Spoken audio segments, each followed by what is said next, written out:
Should Michael Jackson's life be getting the movie treatment? That is the headline on today's MBE Movie News. And welcome to this Monday's MBE Movie News. If you're new to the channel, my name's John. I'm usually joined by Stephen, who is currently on holiday, so I will try and do my best to make this as exciting a watch as possible. So if you stick around, then just spare a thought for me. I'm trying to do it on my lonesome here. But look, I'll get right into it. Today's headline, as I did say, is all about one Michael Jackson, the king of pop himself, and his life potentially getting the movie treatment. It's coming from Deadline. They have confirmed that the Oscar-winning Graham King has acquired the rights to make a Michael Jackson biopic movie. He has been given the green light from the Jackson estate. He does have full access to his entire music catalogue, and they have says that it's not going to shy away from the complicated nature of this man's life, the dark recesses which have of course been in the spotlight over the last 4, 5, 6 months, however long it has been since Finding Neverland. Obviously it was released, I believe, on HBO, I want to say. I've actually still not seen it. But look guys, that's the general gist of the story. What is my thoughts on it? I'd also be interested in hearing what your thoughts are if you are indeed watching this and you can understand me. You maybe comment below and give your thoughts on what the hell you make of this potential biopic. I personally, my thoughts on it, because that's why you're perhaps here watching me, I don't feel like this is the time for a Michael Jackson biopic movie. I feel like it could be something that could be made maybe 5, 6, 7, 8, maybe even a decade from now. But right here now, 2019, very quickly moving into 2020, I don't feel like this is a movie that is ready to be made. The public have a very complicated relationship with Michael at the moment. A sizable proportion of the populace still love the man, hero worship him for his incredible genius, his musicianship, his dancing moves, his amazing catalogue of songs. The other half of the population think quite clearly that he has been up to some nefarious alleged sexual misconduct, and they cannot find in themselves to forgive him for that. And if it's true, quite rightly so, but it's all alleged at the moment. His estate are obviously counter-suing the obviously allegations, so I'm not getting into that. But for me, I feel like this is the wrong time for this movie to be getting made. The one thing that may sway me though is the fact that Graham King himself is coming in. Obviously he won an Academy Award for his work on The Aviator, and he's being joined by John Logan, who wrote The Aviator, also that great Martin Scorsese movie. These two guys come together, usually make magic happen. They certainly did on The Aviator. You look at Graham King's back catalogue and it is mighty impressive indeed. He has produced a whole array of very impressive movies, and some shite ones as well, admittedly, but the likes of Argo is in there. You do have The Aviator, as I did say, and Gangs of New York. He's worked with Scorsese numerous times, but more importantly, and more perhaps important for this actual topic, is the fact that he has produced Bohemian Rhapsody last year, a hugely successful Freddie Mercury biopic musical movie. Now, Freddie famously had a very checkered past, very colourful, some would say life of debauchery. So it's something that he's used to tackling. He's done a great job with it on Bohemian Rhapsody. He managed to empower Rami Malek to give a wonderful performance, which obviously was rewarded with an Oscar win for him as well. So that's a great start to this movie's potential production, if indeed it does happen, even though me personally I feel like it's not the right time, I must state. John Logan as well, as I did say, worked on The Aviator. He's penned a wide array of very, very good movies, likes of Gladiator, Skyfall as well. So this is a chap who knows how to pen a very good movie, and as they do say in The Aviator, that was a biopic as well, where it was focused on a very complicated chap. So these two guys have experience with doing this. But look, I just feel like this is the Jackson estate trying to get ahead of the game and maybe repair the lost earnings and the damaged reputation that Jackson is obviously persona has taken over the last year or so. I feel like they're trying to jump in, maybe dive on this golden age of musical stars getting the biopic treatment. We've obviously seen Rocketman earlier this year, Bohemian Rhapsody, as I did say. We are getting a Starman, David Bowie biopic that doesn't have access to the late stars musical catalogue, so that will be a disaster. But they're trying to jump in on the success of these previous movies, and I feel like it's the wrong step personally. I don't think it will pay off just now. I think there's too much of a split in the populace on this man.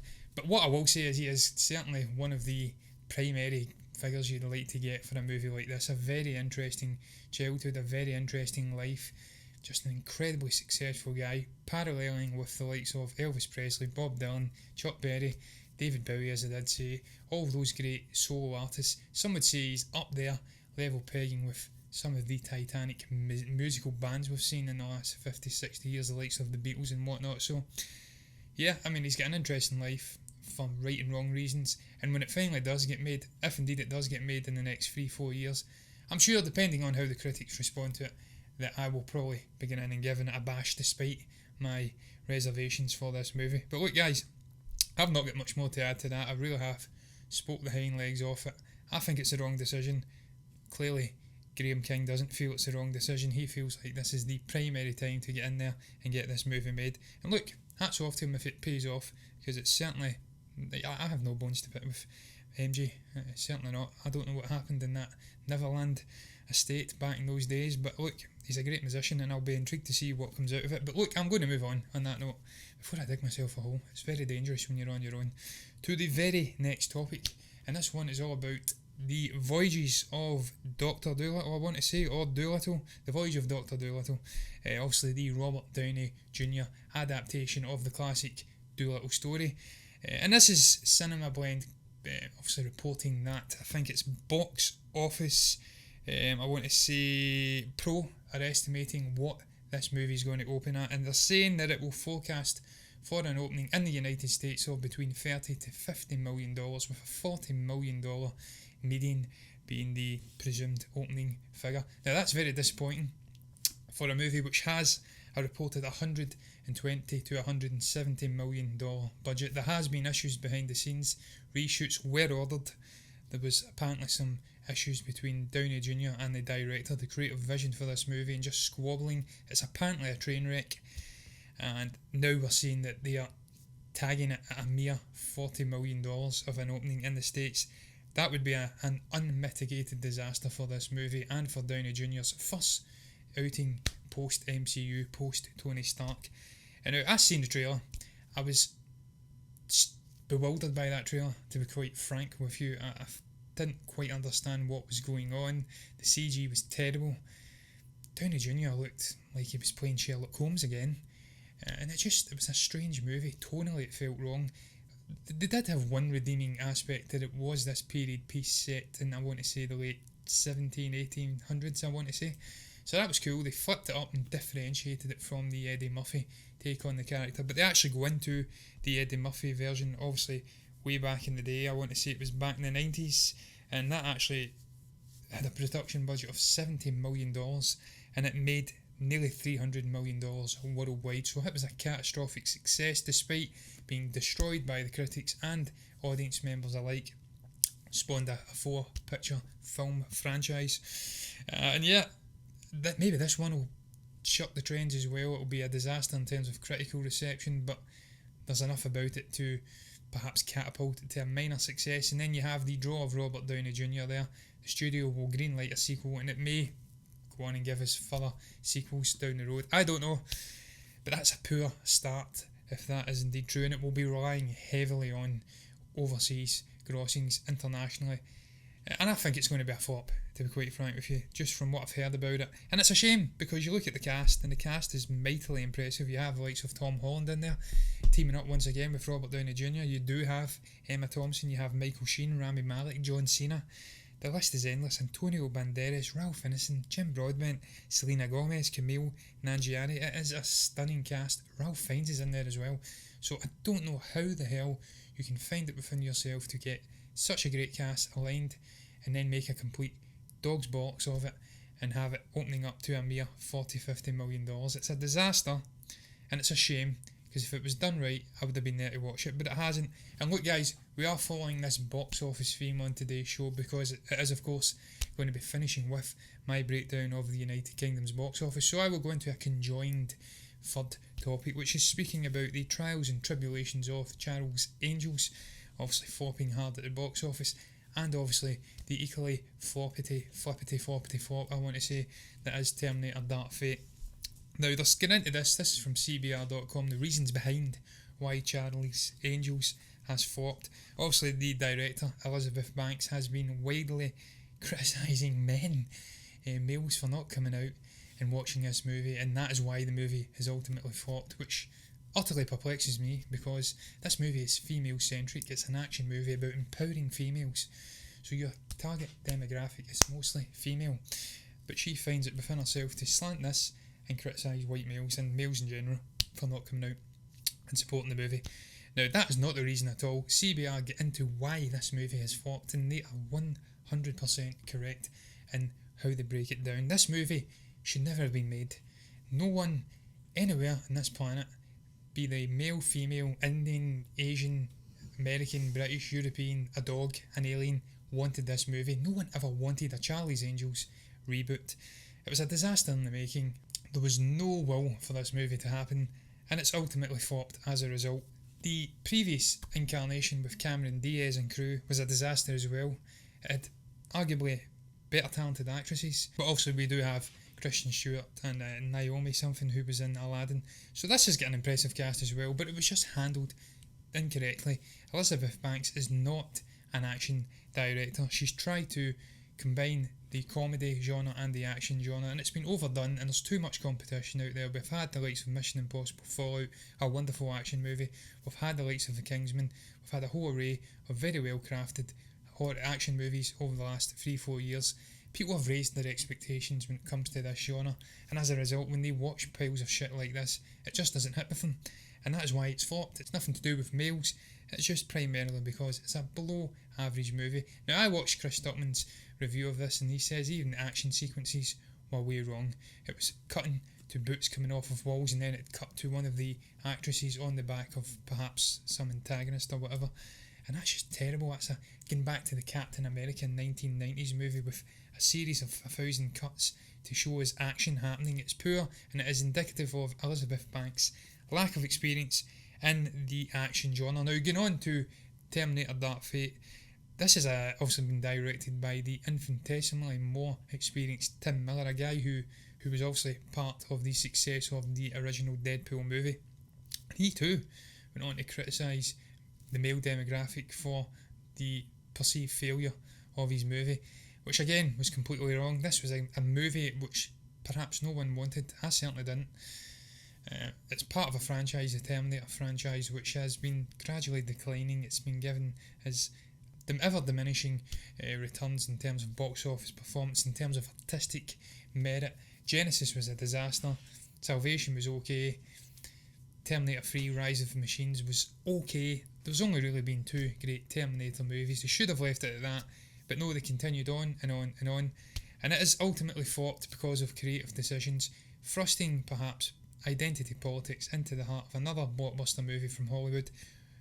You'd think they'd learn their lessons. It's not something that the primary demographic, which is males, want to see. They want to see John Connor, a story about him, and they kill him off in the opening shots of the movie.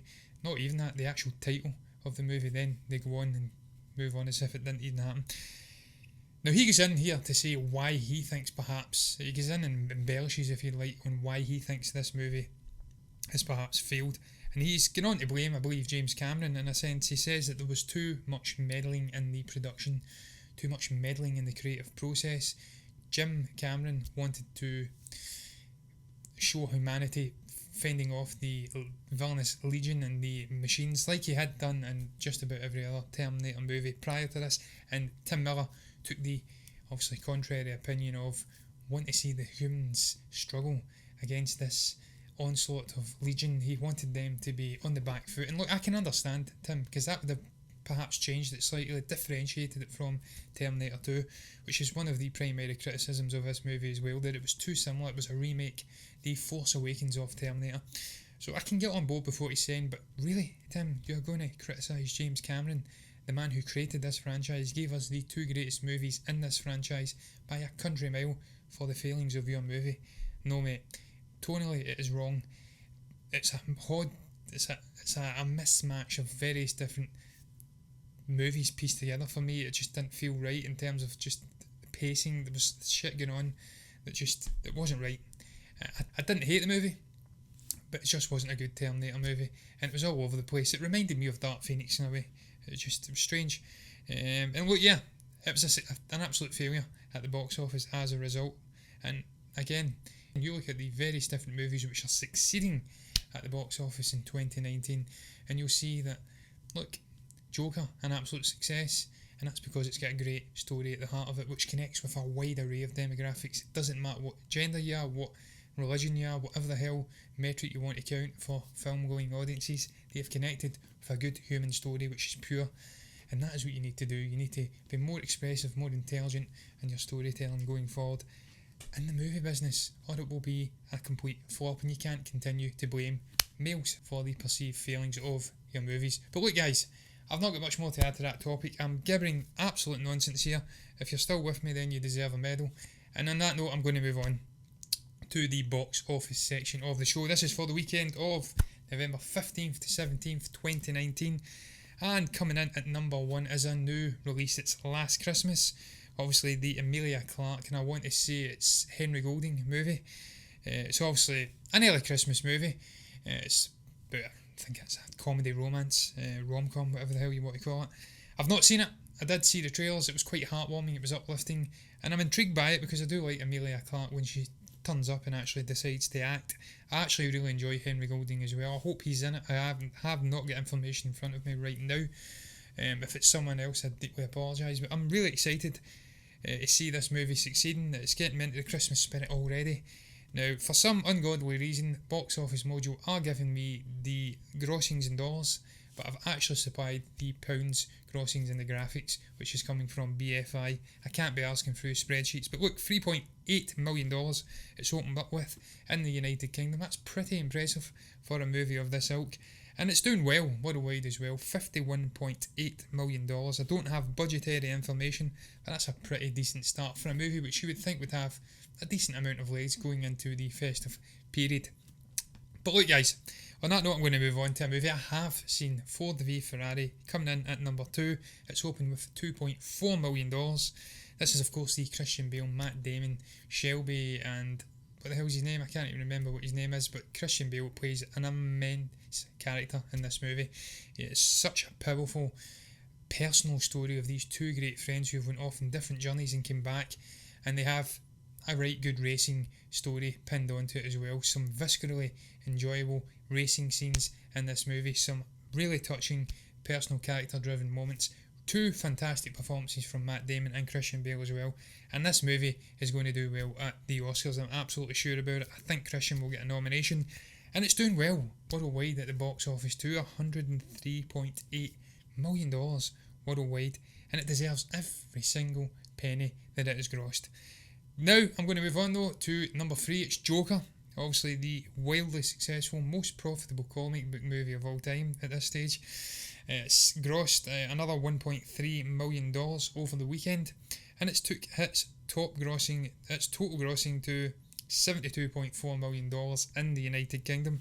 It's currently sitting at just over $1.035 billion worldwide. It's come to its end of its stint in the United Kingdom. It's currently sitting with just 523 theatres. It's dropping week in, week out. It's down another 38.9%.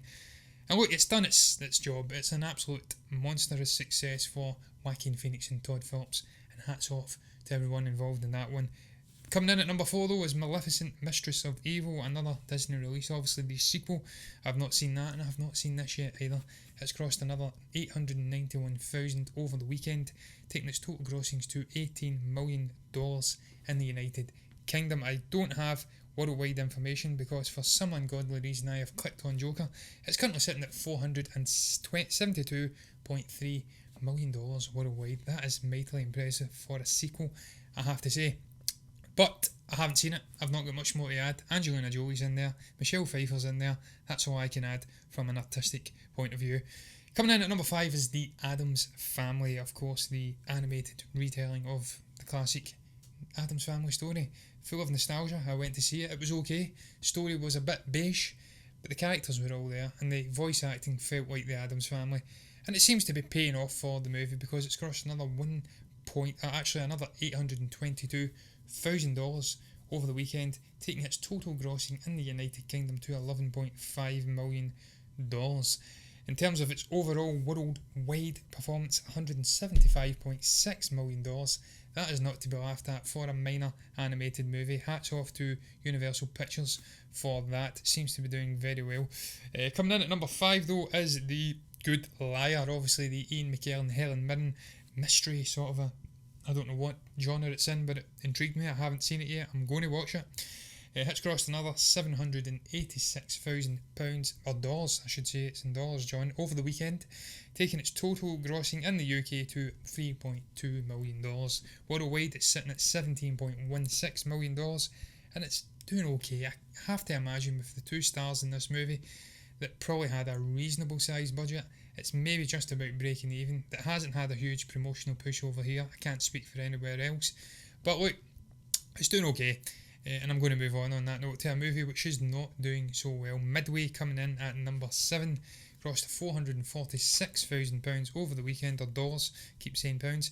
It's down 53.8% on this weekend showing. It's out 2 weeks and it's grossed just $2 million here in the UK.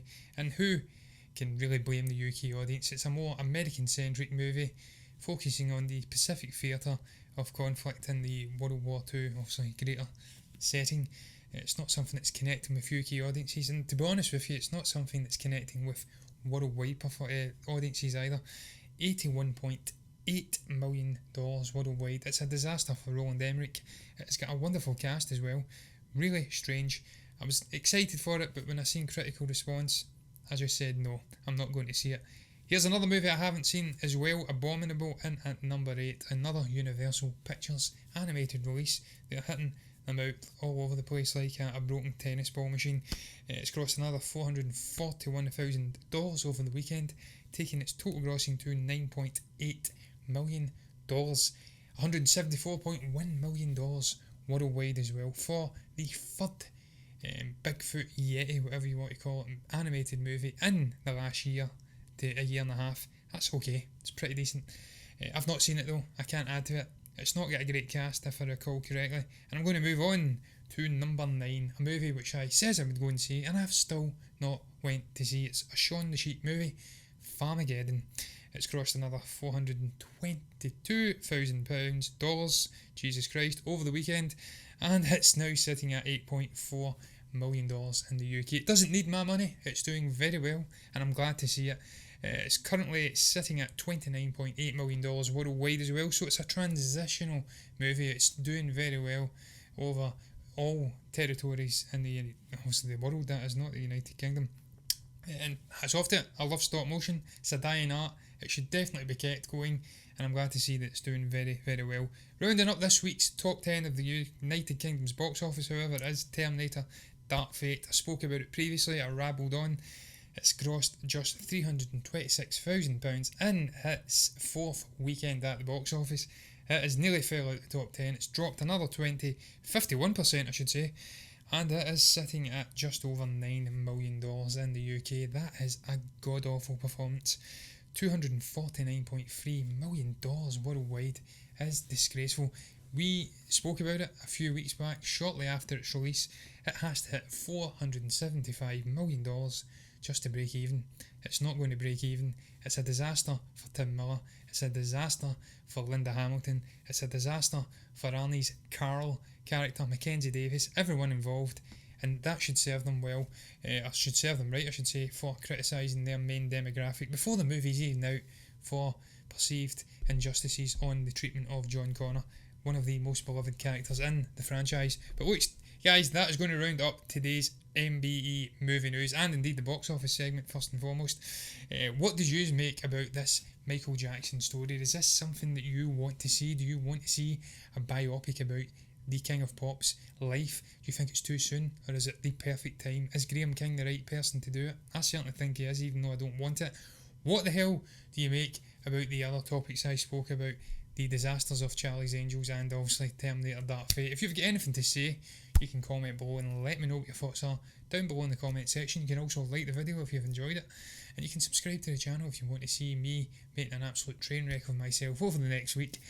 And I'll be back again tomorrow if you do with this Tuesday's episode of MBE Heroes.